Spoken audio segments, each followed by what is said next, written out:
से मना करती है तो कहीं ना कहीं आपके फंड का रोटेशन क्या होता है, बिगड़ जाता है। तो पहले आपने अति पूंजीकरण किया। अति पूंजीकरण का प्रभाव ये हुआ कि वित्त उपलब्ध करवाने वाली संस्थाएं, बैंक कैसी संस्था है, वित्त उपलब्ध करवाने वाली, तो वित्त उपलब्ध करवाने वाली संस्थाओं ने अपने हाथ खींच लिए कि इसको तो पहले बहुत उधार दिया हुआ है, अब आपको तो पैसे का रोटेशन चलाना है, तो आप वापस पैसे के लिए गए। उन संस्था ने आपको पैसे देने से क्या कर दिया, मना कर दिया। अब आपके उपक्रम की नीड है पैसा, कर्मचारियों की सैलरी बांटनी है, कच्चा माल खरीदना है, बिजली का बिल भरना है। अब इन सारी चीजों के लिए आपको क्या चाहिए, पैसा। लेकिन आपके संस्थान के पास पैसा नहीं है, तो अति पूंजीकरण के कारण ही धीरे धीरे आपका संस्थान किस ओर आ गया, अल्प पूंजीकरण। पहले तो आपने आवश्यकता से अधिक पैसा लगा दिया, लेकिन अब ऐसी स्थिति आ गई कि आवश्यकता जितनी है उतना भी पैसा आपको मार्केट से नहीं मिल पा रहा। आप अपने उपक्रम के या संस्थान की आवश्यकताओं की पूर्ति नहीं कर पा रहे। ऐसी स्थिति को हमने क्या कहा, अल्प पूंजीकरण। अल्प पूंजीकरण की स्थिति व्यापार के बंद होने की स्थिति होती है। कैसी स्थिति, व्यापार के बंद होने की।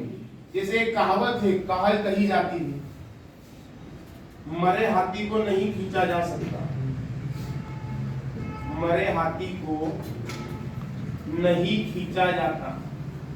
सुना ये बात आपने, मरे हाथी को नहीं खींचा जाता, मतलब ऐसा उपक्रम जो बिल्कुल बंद होने की कगार पर है।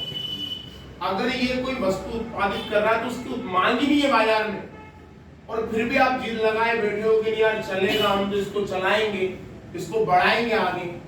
तो फिर किसी दोस्त ने कहा, मेरे दोस्त, मरे हुए हाथी को नहीं खींचा जाता, मतलब अब तुम्हारा उपक्रम प्रतिस्पर्धा से क्या हो गया है, बाहर। तुमने अति पूंजीकरण करके अपने संस्थान को किस दौर में डाल दिया, अल्प पूंजीकरण।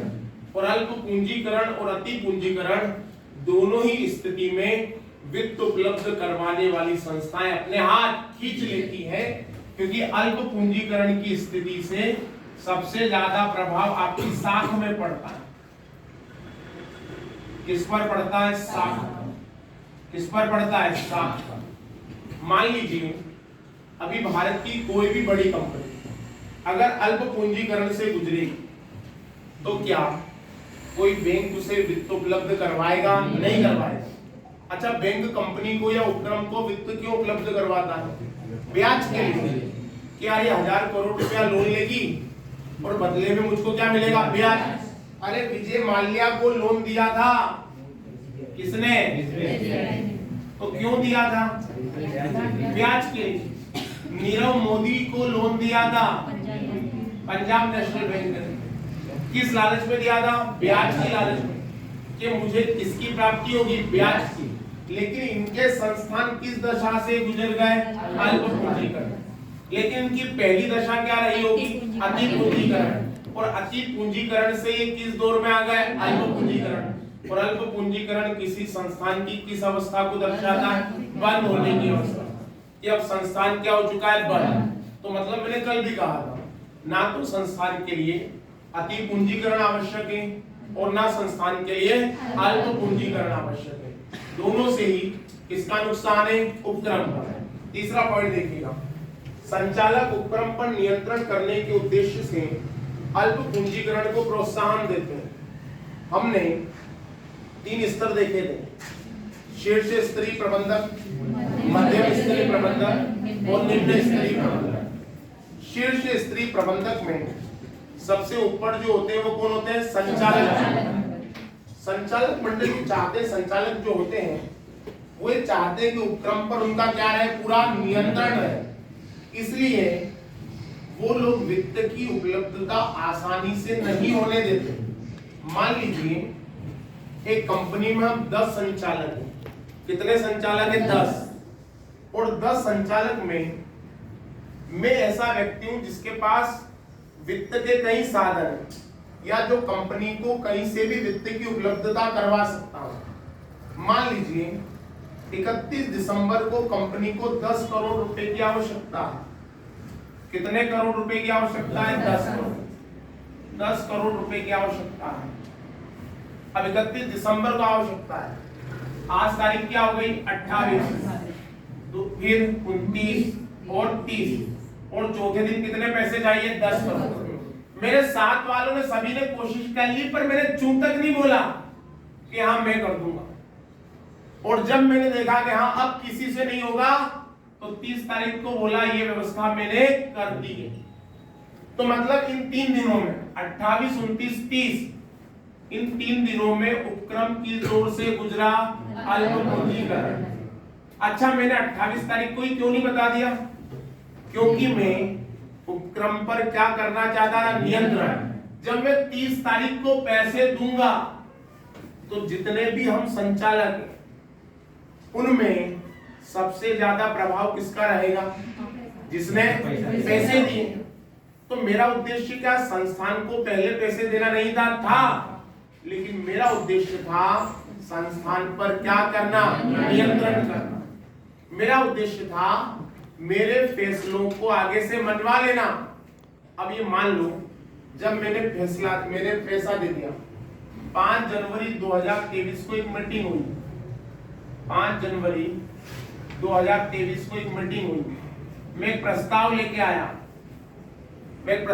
आया कि कंपनी के प्रॉफिट का 10% लाभांश अतिरिक्त मुझे मिलना चाहिए,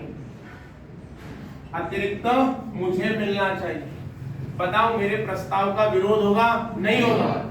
क्यों नहीं होगा? क्योंकि पैसे दिए तो मैंने अपना प्रभाव जमा लिया क्या? हाँ, तो मतलब मैंने कंपनी पे क्या कर लिया, नियंत्रण। तो कंपनी पर या उपक्रम पर नियंत्रण करने के उद्देश्य से भी संचालक किसको प्रोत्साहन देते हैं? अल्प पूंजीकरण। किसको देते हैं? अल्प पूंजीकरण। मान लो आपके बहुत सारे दोस्त हैं और आपको पैसे की बहुत अनिवार्य आवश्यकता है। आपका एक दोस्त है, आपने उससे पैसे मांगे, उसने मना कर दिया, सबने मना कर दिया।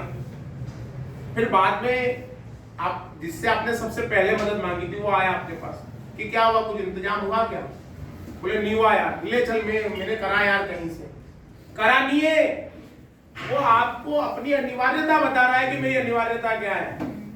ठीक है, पैसे तो पहले भी थे, लेकिन वो चाहता था कि अब आप उसको क्या दो, सबसे ज्यादा तवज्जो दो। और वास्तविक बात है, उसने आपकी सबसे फंसे हुए मदद दी है। तो अगली बार आप जब भी कोई निर्णय लोगे तो 10 दोस्तों में से वरीयता किसको दोगे? उस दोस्त को जिसने आपकी उस समय क्या की है, मदद की। तो वो दोस्त आप पे क्या करना चाह रहा है, नियंत्रण। कि नहीं यार, सभी दोस्तों में सबसे ज्यादा तवज्जो किसको दे, मुझे दे। तो संचालक भी ये चाहते हैं कि कंपनी में या उपक्रम में सबसे ज्यादा प्रेफरेंस किसको मिले, मुझे मिले। अब हानियां, अल्प पूंजीकरण से उपभोक्ता में असंतोष की भावना। अच्छा, किसके प्रति आएगी असंतोष की भावना? कंपनी के प्रति। अब मान लो मैंने शेयर खरीदा है कोलगेट, मैंने शेयर खरीदा कोल इंडिया लिमिटेड का। किसका शेयर खरीदा है? कोल इंडिया लिमिटेड का। अब मैंने कोल इंडिया लिमिटेड का शेयर खरीदा है, तो क्या मैं इसका उपभोक्ता हूं क्या? हाँ, मैंने शेयर किसके लिए खरीदा है? प्रॉफिट के लिए। लेकिन अगर इस संस्थान की वित्तीय स्थिति लगातार खराब होती जाएगी, रोज समाचार पत्र में आएगा कोल इंडिया लिमिटेड डूब में, कोल इंडिया लिमिटेड डूब में, कोल इंडिया लिमिटेड में इतने का घाटा, और मेरे तो 100 शेयर है, तो मेरा ब्लड प्रेशर ऊपर नीचे होगा या नहीं होगा? होगा। और फिर वापस इन खबरों के बीच कोल इंडिया लिमिटेड वापस शेयर जारी कर दे कि वापस 100 शेयर जारी करें। कितने शेयर जारी करें? 100 शेयर। तो बताओ मैं क्या वापस खरीदूंगा क्या? नहीं। मैं क्यों नहीं खरीदूंगा? क्योंकि मेरे मन में इस संस्थान के प्रति कैसी भावना है? असंतोष। और मैं अपनी सुरक्षा की भावना की दृष्टि से इस संस्थान के शेयर को खरीदने से क्या कर दूंगा? मना कर दूंगा। तो अति पूंजीकरण से एक हानि ये भी होती है कि उपभोक्ता को संस्थान से क्या हो जाता है? असंतोष हो जाता है। मान लीजिए, एक दूसरा उदाहरण देता हूं। मान लीजिए कोई साबुन बन रहा है, मान लीजिए एक साबुन है जिनेक्स, जिनेक्स साबुन। कौन सा साबुन? जिनेक्स साबुन। ये साबुन मार्केट में आया, खूब विज्ञापन पे पैसा खर्च किया, खूब। शुरुआत में इसको लाभ हुआ, लेकिन इसकी देनदारियां बढ़ी। इसकी क्या बढ़ी? देनदारियां। अच्छा, मैंने पढ़ाया था देनदारियों को भुगतान कौन सी पूंजी से करते हैं? कार्यशील। अब इसकी देनदारियां बढ़ी, अब इसने अति पूंजीकरण तो कर दिया, लेकिन एक स्थिति आई कि लोगों ने इसे फंड देना क्या कर दिया? बंद कर दिया। तो अति पूंजीकरण से जिनेक्स साबुन कंपनी किसकी ओर आई? किसकी ओर आई?